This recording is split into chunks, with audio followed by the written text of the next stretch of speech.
Please, everybody, have a seat on this beautiful morning. It's wonderful to see all of you here.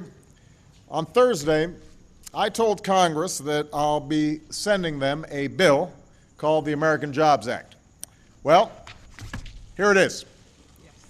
This is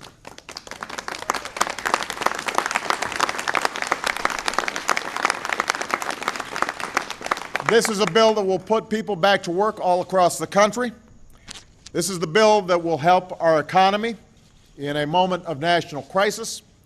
This is a bill that is based on ideas from both Democrats and Republicans. And this is the bill that Congress needs to pass. No games, no politics, no delays. I'm sending this bill to Congress today, and they ought to pass it immediately. Now,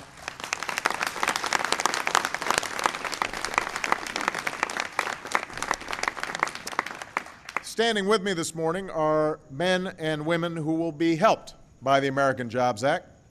I'm standing with teachers.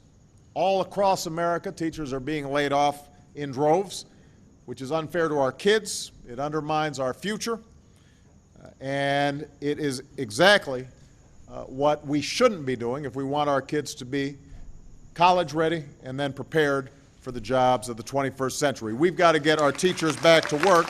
Let's pass this bill and put them in the classroom where they belong. I'm standing here with veterans.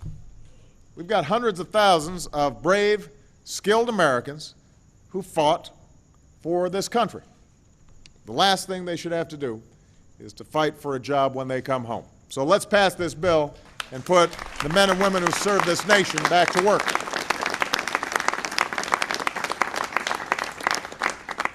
We're standing here with cops and firefighters whose jobs are threatened because states and communities are cutting back.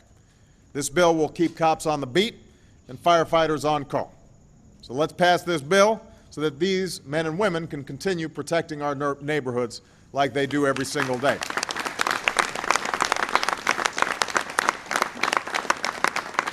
I'm standing with construction workers.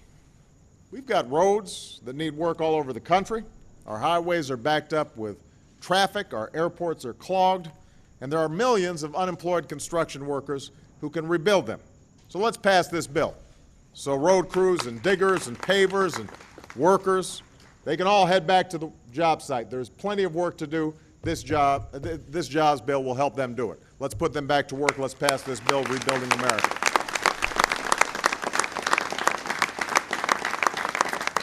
And there are schools throughout the country that desperately need renovating. We cannot, you got an amen over there. We can't expect our kids to do their best in places that are literally falling apart. This is America. Every kid deserves a great school, and we can give it to them. Pass this bill, and we put construction crews back to work across the country repairing and modernizing at least 35,000 schools. I'm standing here with small business owners. They know that while corporate profits have come roaring back, a lot of small businesses haven't. They're still struggling, getting the capital they need, getting the support they need in order to grow. So this bill cuts taxes for small businesses that hire new employees and for small businesses that raise salaries for current employees.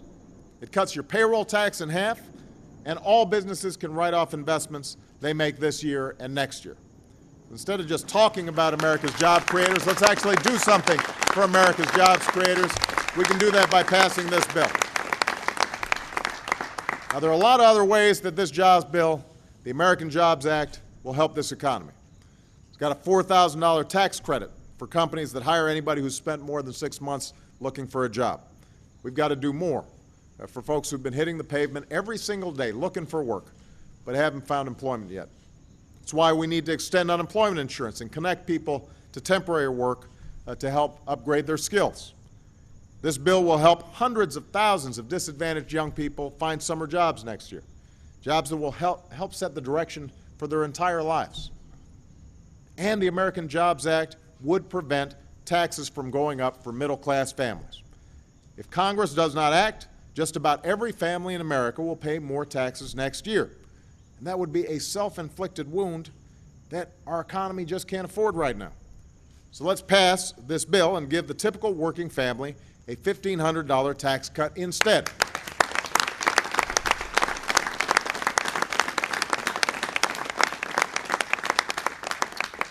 And the American Jobs Act is not going to add to the debt.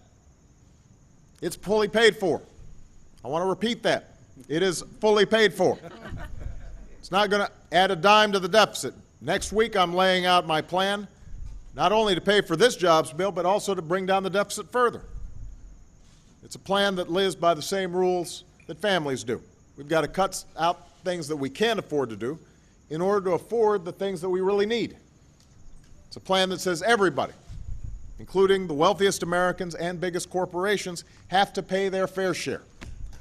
So,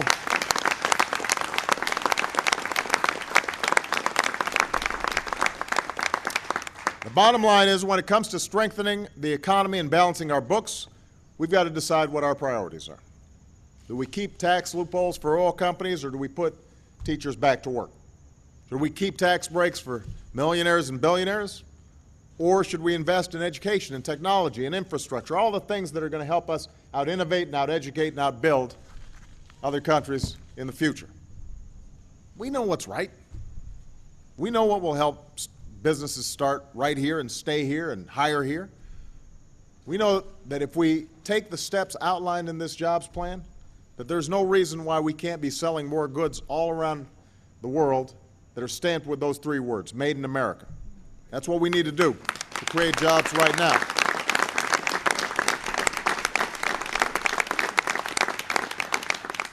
Now, I have to repeat something I said in my speech on Thursday. There are some in Washington who'd rather settle our differences through politics and the elections than try to resolve them now. In fact, Joe and I, as we were walking out here, we were looking at, one of the Washington newspapers, and it was quoting a Republican aide saying, "I don't know why we'd want to cooperate with Obama right now. It's not good for our politics." That was very explicit. It was. That's the attitude in this town. Yeah, we've been for these things before, but I don't know why we'd be for them right now. Fact of the matter is, the next election is 14 months away. And the American people don't have the luxury of waiting 14 months for Congress to take action.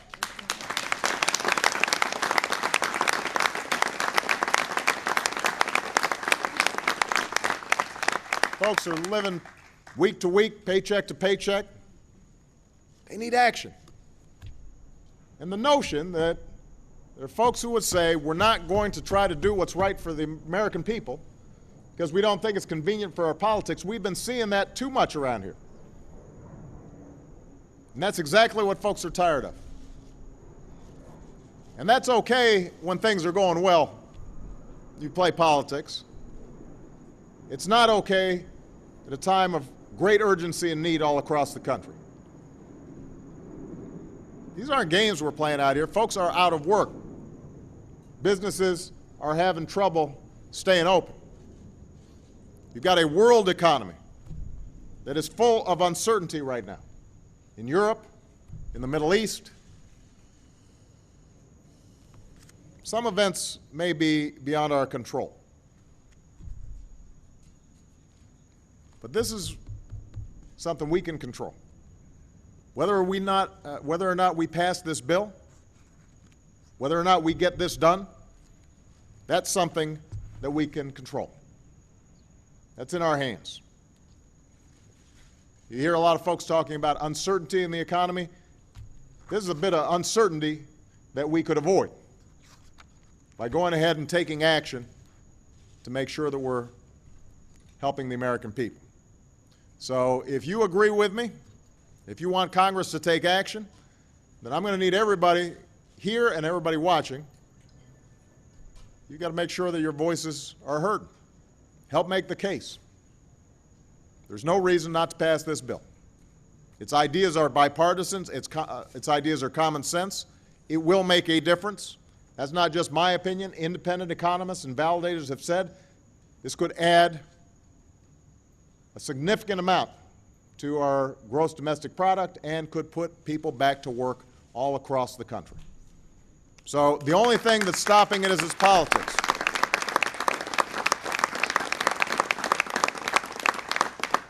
And we can't afford these same political games, not now. So I want you to pick up the phone. I want you to send an email. Use one of those airplane skywriters. Dust off the fax machine. Or you can just like write a letter. So long as you get the message to Congress. Send me the American Jobs Act so I can sign it into law. Let's get something done. Let's put this country back to work. Thank you very much, everybody. God bless you.